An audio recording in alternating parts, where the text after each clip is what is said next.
Hello दोस्तों। तो आज हम बात करेंगे भारतीय संविधान के एक महत्वपूर्ण टॉपिक संविधान की अनुसूचियों के बारे में। तो आइए स्टार्ट किया जाए। इसमें जिस समय संविधान का निर्माण हुआ था उस समय मूल रूप से 8 अनुसूचियां थी और प्रथम संविधान संशोधन द्वारा 9वीं अनुसूची को भारतीय संविधान में जोड़ा गया और उसके बाद जो है भारतीय संविधान में एक के बाद एक अनुसूची को जोड़ा गया। आइए प्रथम अनुसूची में देखा जाए क्या कह रहा है। तो प्रथम अनुसूची में राज्यों और संघ राज्य क्षेत्रों का वर्णन, अर्थात अभी वर्तमान में भारत में 28 राज्य है और 8 केंद्र शासित प्रदेश है। इन सब का जो वर्णन किया गया है वो प्रथम अनुसूची में किया गया है।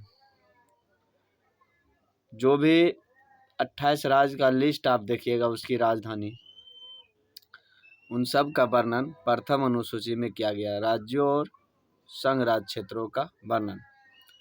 दूसरी अनुसूची क्या कहता है? तो दूसरी अनुसूची में जैसे राष्ट्रपति, राज्यों के राज्यपाल, लोकसभा के अध्यक्ष तथा उपाध्यक्ष, राज्यसभा के सभापति तथा उपसभापति, विधानसभा के अध्यक्ष तथा उपाध्यक्ष, विधान परिषद के सभापति, इन सब के वेतन के बारे में वर्णन किया गया है दूसरी अनुसूची में। दूसरी अनुसूची वेतन का वर्णन करता है, यानी इसका वेतन कितना हो। तो जैसे राष्ट्रपति का वेतन अभी 4 लाख है, 5 लाख हो गया है। उसके बाद राज्यपाल जैसे, और इन सब का जो वेतन जो तय होता है वो सब जो है दूसरी अनुसूची से तय होता है। तीसरी अनुसूची में शपथ या प्रतिज्ञा के रूप, अर्थात कोई भी मंत्रालय या कोई भी, जैसे लोकसभा अध्यक्ष को तो शपथ की जरूरत नहीं, जैसे न्यायाधीश, उसके बाद राज्यपाल, राष्ट्रपति, उपराष्ट्रपति, इन सब का जो है शपथ जो होता है, इन सब का वर्णन किस प्रकार को हो, कौन किसको शपथ दिलाएगा, इन सब का वर्णन तीसरी अनुसूची में किया गया है। उसके बाद है चौथी अनुसूची। इसमें राज्यसभा में सीटों का आवंटन, अर्थात राज्यसभा में किस जाति का कितना सीट रहेगा या किस प्रकार से सीटों का आवंटन किया जाएगा, प्रत्येक राज्य को कितना सीट दिया जाएगा। उसके बाद इस प्रकार से सीटों का आवंटन ये चौथी अनुसूची में वर्णन किया गया है।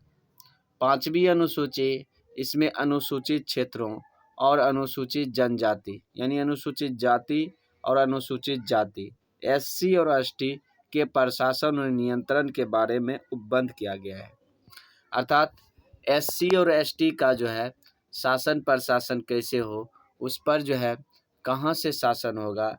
जैसे अगर एसटी के बारे में कोई भी अगर कानून बनाता है तो उस पर जो है राष्ट्रपति का सहमत होना हर हाल में ज़रूरी होता है जनजातीय लोगों के लिए।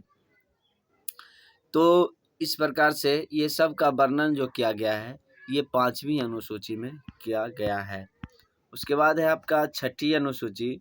तो छठी अनुसूची में खास करके असम, मेघालय, त्रिपुरा, मिजोरम,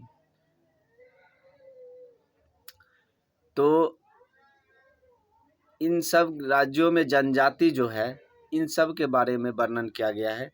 अर्थात असम में जो जनजाति होगा उसका, और मेघालय, त्रिपुरा और मिजोरम, तो इन सब का जो जनजातीय क्षेत्र है, इन सब का विशेष जो उसका जो विशेष जो रहता है अधिकार जनजाति लोग का, इन सब का वर्णन आपको छठी अनुसूची में किया गया है। उसके बाद है सातवीं अनुसूची। तो सातवीं अनुसूची, इसमें संघ सूची, राज्य सूची और समवर्ती सूची। 7वीं अनुसूची में 3 प्रकार का सूची का वर्णन किया गया है, जिसमें संघ सूची। संघ सूची का मतलब है कि संघ सूची जिस समय संविधान का निर्माण हुआ था उस समय उसमें 97 विषय था, अभी 100 विषय हो गया है संघ सूची में। उसके बाद संघ सूची में खास करके केंद्र लेवल का जो भी क्षेत्र है उसको संघ सूची में वर्णित किया गया है। जैसे रक्षा हो गया, उसके बाद न्याय हो गया, परिवहन हो गया, और जो है ये सब संघ सूची के अंतर्गत आता है। और उसके बाद इस पर जो कानून बनाएगा संघ सूची के विषय पर जो भी कानून बनाएगा वो केंद्र सरकार बनाएगा। उसके बाद है राज्य सूची। राज्य सूची जो है, राज्य सूची ये इस पर कोई भी कानून ये राज्य सरकार द्वारा बनाया जाता है। और राज्य सूची में वर्तमान में पहले तो 61 विषय था, अब पहले 66 विषय था, अब 61 विषय हो गया है। उसके बाद राज्य सूची पर कोई भी कानून जो है वो राज्य सरकार बनाएगा, लेकिन राष्ट्रीय हित में हो तो केंद्र सरकार भी इस पर कानून बना सकता है। उसके बाद है समवर्ती सूची। समवर्ती सूची पर दोनों कानून बना सकता है, राज्य सरकार भी और केंद्र सरकार भी, लेकिन राज्य सरकार की जगह पर केंद्र सरकार को अधिक मान्यता दी गई है इसमें, इस प्रकार से। उसके बाद नेक्स्ट जो है आपका समवर्ती सूची में जो है पहले जो है 48 विषय थे, जबकि अभी वर्तमान में इसमें जो है आपको हो गया है 52 विषय। अगला है आपको 8वीं अनुसूची। 8वीं अनुसूची में 22 भाषा का उल्लेख किया गया है। 22 भाषा 8वीं अनुसूची में भारत के 22 भाषाओं का उल्लेख किया गया है। और इसको 22 भाषा को जो है मूल संविधान में 14 ही भाषा था, उसको धीरे धीरे करके जोड़ा गया है। जैसे 21वां संविधान संशोधन 1967 ईस्वी में सिंधी को जोड़ा गया। उसके बाद फिर जो है उसके बाद जो है 71वां संविधान संशोधन ये 1992 में हुआ है। इसमें जो है बोडो, नेपाली, मणिपुरी, संथाली को जोड़ा गया है। जबकि 92वां संविधान संशोधन 2003 में हुआ है। इसमें बोडो, डोंगरी, संथाली, मैथिली इस प्रकार से शामिल किया गया है सभी भाषाओं को। तो अभी वर्तमान में कुल 22 भाषा है। उसके बाद है 9वीं अनुसूची। इसमें भूमि सुधार के बारे में वर्णन किया गया है। भूमि सुधार यानी भारत जब आज़ाद हुआ था उस समय जो भी भारत के जो भूमि था वो बिखरा हुआ था, यानी भारत के नियंत्रण में नहीं था, सरकार के नियंत्रण में नहीं था, राजा रजवाड़े के हाथ में था। उसको सुधारने के लिए, लोगों में वितरण करने के लिए 9वीं अनुसूची लाया गया। उसके बाद है 10वीं अनुसूची, दल बदल परिवर्तन।